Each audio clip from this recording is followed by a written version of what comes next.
The Gambia could become the first African country to reverse a ban on female circumcision if it enacts a repeal bill. The controversial draft law would nullify a landmark December 2015 ban on female genital mutilation. When the old tradition was banned 8 years ago, it carried a 3-year prison sentence or a steep fine for offenders.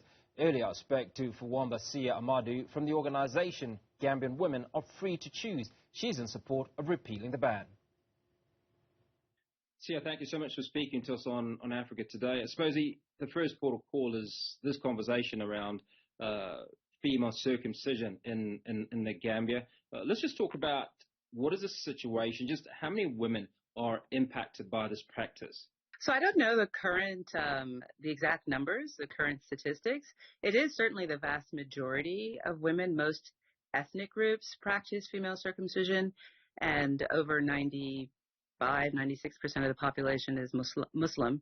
So it's also viewed as Islamic, an expression of Islamic belief and Islamic identity. So the vast majority of women uphold female circumcision. So there's potentially a change in the laws around this in the Gambia. What's prompted these discussions? Well, initially, the bill was never popular. It was never really accepted by women, and most women don't even know about it. When it was enacted, it was just there. Nobody was really enforcing it. And it seemed as if there was this kind of understanding that FGM activists could get what they want, which is the funding and, the recognition from these various UN agencies. But they know that it's not politically, it's something that's politically unpopular in the Gambia. So it wasn't enforced. Nobody talked about it, and most women just go about their business and ignore the campaigners.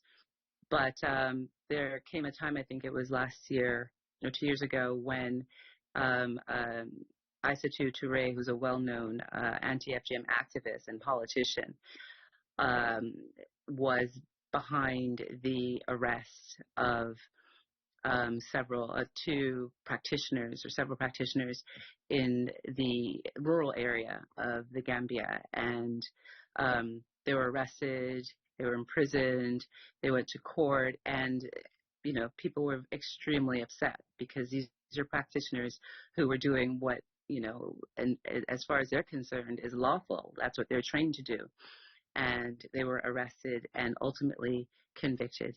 And there was a very well-known imam who has opposed female circumcision bans in the country for many years.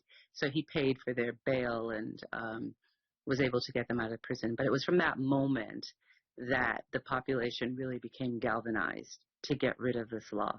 So now you talked about a Muslim population within the Gambia, and I think that largely speaks to a measure of conservatism. Within the Gambia, is there a split at all along religious lines? Well, as I said, the country is mostly Muslim. There are certainly splits in terms of Muslims that view female circumcision as an Islamic duty or an Islamic obligation. Not so much within the Gambia. There's quite, because it has its roots also in culture. Among almost all the ethnic groups, it's pretty much widely accepted as, both a cultural and an Islamic, I wouldn't, maybe obligation is too strong a word. It's a right, really, that women consider as important as male circumcision, right? So some concerns have been raised by organizations like the United Nations and UNICEF regarding this practice and what are feared or thought to be health rights and human rights. How have those sentiments been received? So for many years, for many decades, the UN, through activists, anti-FGM activists, have opposed different forms of female circumcision. And I want to stress here that their opposition is limited to African and Muslim women. We know that there's genital alteration practices, there's female genital cosmetic surgeries that are almost identical with female circumcision procedures that are practiced here. Right now I'm in the U.S. I'm based in the U.S. You know, educated, wealthy white women can go to their doctor's offices and get the same procedures and call it cosmetic. And it's but not labeled. don't they also have a choice? Isn't it because they have a choice as opposed to if it's cultural, if you're born into a particular culture or religion, then the expectation is there without actually giving you the choice. So, well, let's talk about choice. For white, Western educated women who go and have this procedure done, and adolescent girls, by the way, who can, you know, also have this done, they're doing it for so-called aesthetic reasons. Isn't that cultural? Aesthetic reasons. That's not culture. That's not shaped by culture and views about what's attractive. Many of them go in with porn magazines and say, I want to look like this, right? So they're clearly influenced by cultural standards of what is attractive. And the same thing goes. The same thing goes for. The question I was raising was around obligation, right? That if you're a and that's why I changed it to more, you know, to say right as opposed to obligation. Because even with Islam, for those who practice it as an Islamic an expression of Islamic belief, we know that it's not Sharia, it's not in the Quran, but neither is male circumcision specified in the Quran. It is considered that's something that's good, that's positive, that, you know, makes a woman it's associated with purity, both male and female circumcision, and the ability to pray, you know, and so. But culturally, it's also viewed as an aesthetic practice. Women do it because they consider it to be hygienic and it's attractive. The same reasons that Western women choose to do the practice or choose to undergo various forms of genital cosmetic surgeries. I think in both contexts, there are cultural elements to it. And, you know, to say that one has more choice than the other, I think is completely wrong. And personally, I think it's racist. It's saying that African women cannot make aesthetic judgments, right? It's saying that African women don't have agency.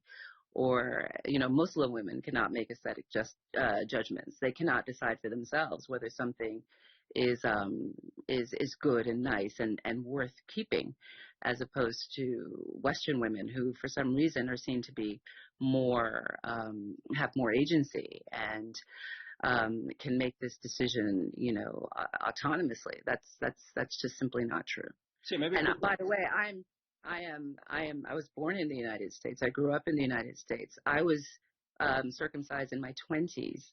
So there are many women who are circumcised at older ages. So who's to say that I did not have choice, right?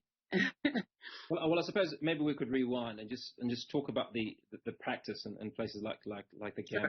Sure. At what point in a woman's life or in a girl's life does this process occur? Generally speaking, in the Gambia, it used to be, and it depends on the ethnic group and why they're doing it. If it's mainly for cultural reasons, it used to be, I did all of my work and research in Gambia, that girls were a lot older. You know, they were in their teens. Nowadays, I think because of not just anti-FGM campaigns, but there's so many reasons why the age has decreased. So it happens now when girls are much younger. It used to be 6, 7. But again, because of FGM campaigns, a lot of women are circumcising daughters, you know, toddlers. And then you have some very, very strict Muslim groups that practice both male and female circumcision just a week after the birth of a child. So, right. And it's an extremely mild form of female circumcision where you're just pricking the hood of the prepuce, the foreskin of the clitoral glands. So this idea of these, you know, very drastic procedures taking place is just not what occurs in the Gambia. Interesting. You speak about this practice and that you were raised in the United States, and I'd imagine that you've had multiple conversations with women in the United States, not necessarily Caucasian, but maybe even other African women. What is the sort of reaction or the feeling around it? Around around? It depends. Yeah, it depends who you're speaking with. I grew up and had a normal childhood and adolescence and college years with friends. They could care less what, right? I'm not a different person because I underwent a particular cultural practice that I support and value. But then you have opponents to the practice and who see it as FGM. And, I've been working in this field as an anthropologist and studying circumcision and initiation in Africa for over 30 years. I still cannot understand the outrage when other practices are perfectly acceptable and, in fact, normalized now in Western countries. I must ask. Yes. You talk about the practice not being female genital mutilation, but Yes. circumcision. Now, Yes. these terms have been used interchangeably, but you insist that it isn't the same thing. Is it the fact that some are calling it female genital mutilation that you reckon that there is so much of an outcry because of how it is being described as opposed to what the practice actually is as you've described it? So I always say that, the term mutilation means disfigurement and it means dysfunction, right? Most of the women I know would never say that they were disfigured. On the contrary, they think it's an aesthetic improvement, and there's no question about it. They're very vocal and articulate about the fact that it's an improvement hygienically and aesthetically. Dysfunction, no. Women are very open about their sexuality and sexual experiences. It doesn't diminish a woman's ability to have an orgasm or to experience pleasure or to desire or to fantasize. I mean, these are all, this idea of mutilation is a complete Western fantasy that you've got these sexually oppressed and paralyzed women, crippled, who are sexually crippled, and it's a myth. It's not what's the reality on the ground or women's lived experiences. And also, if we use the terminology circumcision for boys, for males, for men, we don't refer to them as mutilated. We don't say male genital mutilation. We say male circumcision because of what it means symbolically in terms of, the religion and, cultural views about, creation. That's why it's called circumcision for women as well, female circumcision.